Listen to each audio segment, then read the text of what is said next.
Top quality और consistent performance के लिए सिर्फ सिल्वर पंप नाम याद रखना। સમાચારમાં આગળ વધીએ તો અમદાવાદ પોલીસે એક બે નહીં પરંતુ 32 બાઇક ચોરી કરનારની ધરપકડ કરી છે।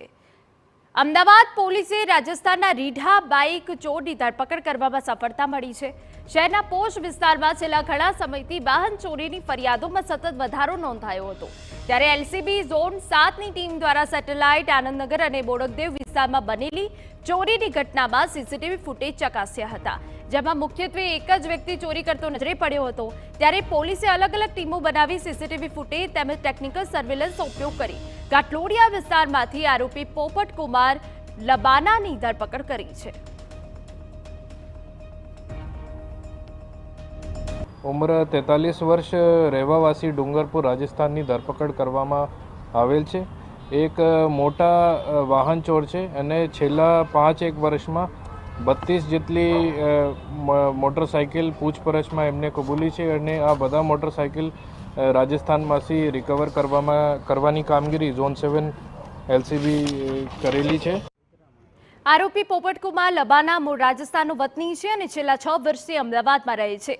અમદાવાદમાં રસોઈ કામ કરતો હોવાથી તે અલગ અલગ વિસ્તારોથી પરિચિત હતો।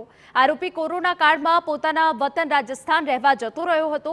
જ્યારે તેને રૂપિયાની જરૂર પડતી હતી ત્યારે તે અમદાવાદ પાછો આવી બાઇકની ચોરી કરતો। આરોપીએ પોલીસ પૂછપરછમાં 2 કે 3 નહીં પરંતુ 32 જેટલા વાહન ચોરી કર્યાની કબૂલાત કરી।